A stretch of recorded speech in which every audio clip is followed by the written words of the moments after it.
Hello दोस्तों, स्वागत करते हैं फिर से हम नए कहानी के साथ। चलिए सर, फिर से एक नया कहानी आपको सुनाते हैं। प्रकाश को क्या मिला? निशा का प्यार। अब सिर दर्द कैसा है आपका? थोड़ी देर बड़े प्रेम से सिर दबाने के बाद ज्योति ने प्रकाश से पूछा, तुम्हारे हाथों में जादू है ज्योति। प्रकाश उसकी आंखों में आंखें डालकर मुस्कुराया। दर्द उड़न छू हो गया। अब मैं खुद को बिल्कुल तरोताज़ा महसूस कर रहा हूँ। पर यह कमाल हर बार तुम कैसे कर देती हो? प्रकाश ने पूछा। कौन सा कमाल? ज्योति बोली। मेरे थके हारे शरीर और दिलो दिमाग में जीवन के प्रति उमंग और उत्साह भरने का कमाल, प्रकाश ने जवाब दिया। मैं कोई कमाल नहीं करती जनाब, उल्टा मैं जब आपके साथ होती हूँ तब मेरी जीवन बागियों के फूल खिल उठते हैं, ज्योति ने कहा। और ज़रूर नहीं, खूबसूरत फूलों की शानदार महक मुझमें यूँ मस्त और तरोताज़ा कर देती है डार्लिंग। अपनी गर्दन घुमाकर प्रकाश ने एक छोटा चुंबन ज्योति के गुलाबों होठों पर अंकित कर दिया। बड़ी जल्दी शरारत सूझने लगी है साहब, कहते हुए ज्योति के गोरे गाल शर्म से गुलाब हो उठे। तुम कितनी सुंदर हो। अपना मुंह उसके कान के पास लाकर प्रकाश ने कोमल स्वर में कहा, एक बात तुझे अभी भी बहुत हैरान कर जाती है। कौन सी बात? ज्योति ने पूछा। हमारी जान पहचान अब 5 साल पुरानी हो गई है। सैकड़ों बार मैं तुम्हें प्रेम कर चुका हूँ, पर अब भी छोटा सा चुंबन तुम्हारे रोम रोम की पुलकित कर जाता है।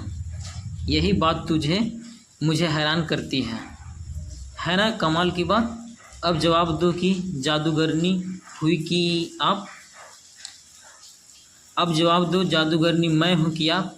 ज्योति शरारती अदा से मुस्कुराई तो प्रकाश ने इस बात पर लंबा चुम्बन उठ के उनके होठों पर अंकित कर दिया।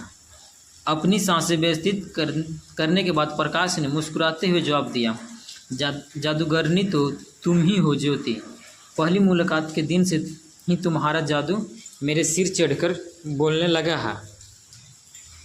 याद है आपको हमारी वो पहली मुलाकात? ज्योति ने पूछा। बिल्कुल याद है, मीठे तरबूजे चुनने में तुमने मेरी खुद आगे बढ़कर मदद की थी, प्रकाश बोला। और मैंने जब अपने खरीदे तरबूजे प्लास्टिक में थैले में डाले थे तो थैला भी फट गया था और थैले में रखे आलू प्याज भी चारों तरफ बिखर गए थे। कितनी चुस्ती दिखाई थी आपने उन्हें समेटने में। भला 3-4 आलू प्याज निकालने को खरबूजे वाले के ठेले के नीचे घुसने की क्या ज़रूरत थी आपको? पुराना दृश्य याद करके ज्योति खिलखिलाकर हंसने पड़ी। अरे अगर ठेले के नीचे न घुसता तो कील में अटक कर मेरी कमीज न फटती। अगर कमीज न फटती तो तुम अफसोस प्रकट करने की मुझ में ढेरों बातें करती। तब हमारा आपस में न परिचय होता, न हम साथ साथ थोड़ी देर पैदल चलते। उस 15 मिनट के साथ साथ चलने में ही तो हमारे दिलों में एक दूसरे के लिए प्रेम की बीज पड़ा था मैडम। इसलिए मेरा ठेले के नीचे घुसना बड़ा ज़रूरी था। यदि मैं ऐसा न करता तो दुनिया की वो सबसे खूबसूरत, सबसे प्यारी, सर्वगुण संपन्न युक्ति के प्यार से वंचित रह जाता या नहीं? प्रकाश का बोलने का नाटकीय अंदाज ज्योति को हंसाकर उसका पेट में बल डाल गया।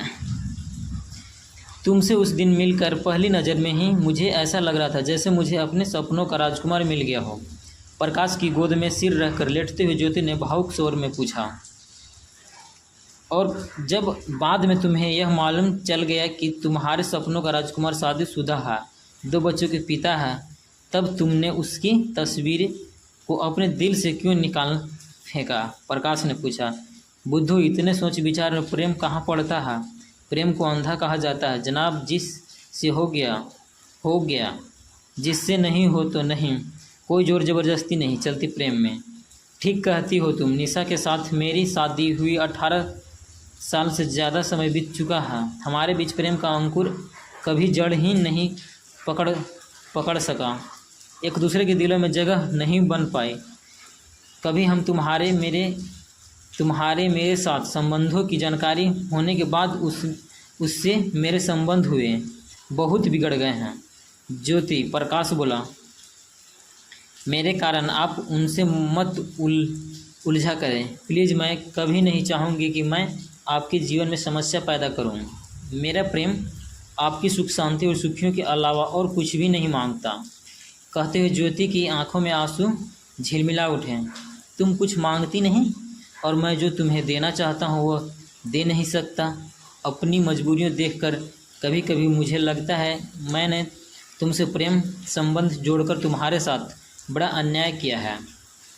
कहता हुआ प्रकाश उदास हो उठा। बिल्कुल गलत। ज्योति फौरन हंसकर बोली, तुम्हारा प्रेम मेरे लिए अनमोल है। प्रेम से मिलने वाला सुख 7 फेरों का मुहताज नहीं होता। बस मुझे तुम्हारे होठों पर हंसी नज़र आती है तो मैं अपने जीवन में अपने हालात से कभी शादी नहीं करने से, अपने फैसले से, तुम्हारे प्रेम से पूरी तरह संतुष्ट हूँ। आई लव यू टू ज्योति। प्रकाश ने उसकी आंखों में चूमकर कहा, आई लव यू प्रकाश। ज्योति उसके कान में फुसफुसा उठी, तुम मुझसे कभी दूर न होना प्लीज़ प्रकाश। बोला, यह कभी नहीं होगा। यह कहकर ज्योति प्रकाश की आगोश में समा गई थी। निशा के शय कक्ष में घुसते ही प्रकाश से झगड़ने के अंदाज में पूछा, लंच के बाद ऑफिस से कहाँ गए थे आप? क्यों जानना चाहती हो? प्रकाश ने भौने लहजे में उल्टा सवाल किया। तुम्हारी पत्नी होने के नाते तुझे सवाल पूछने का अधिकार है। पत्नी के अधिकार तुम कभी नहीं भूली और अपने कर्तव्य के बारे में कभी प्रेम से सोचा ही नहीं तुमने। प्रकाश बहुत धीमे स्वर में बुदबुदाया, मुँह ही मुँह में क्या बड़बड़ा रहे हो? अगर गालियाँ देनी है तो सामने जोर से दो। निशा चिढ़ उठी। मैं गाली नहीं दे रहा हूँ तुम्हें। प्रकाश ने गहरी सांस छोड़कर कहा। कहाँ गए थे आप लंच के बाद? निशा ने अपना सवाल दोहराया। तुम्हें अच्छी तरह पता है मैं कहाँ गया था। प्रकाश बोला, उसी चुड़ैल ज्योति के पास। निशा ने विषैले अंदाज में पूछा। तो हेलो फ्रेंड्स, ये भाग 1 में था। भाग 2 सुनने के लिए हमारे चैनल को सब्सक्राइब कर लीजिएगा। अगले शाम 6 बजे आपका ये कहानी आएगा भाग 2। ठीक है, फिर मिलते हैं किसी नेक्स्ट वीडियो के साथ।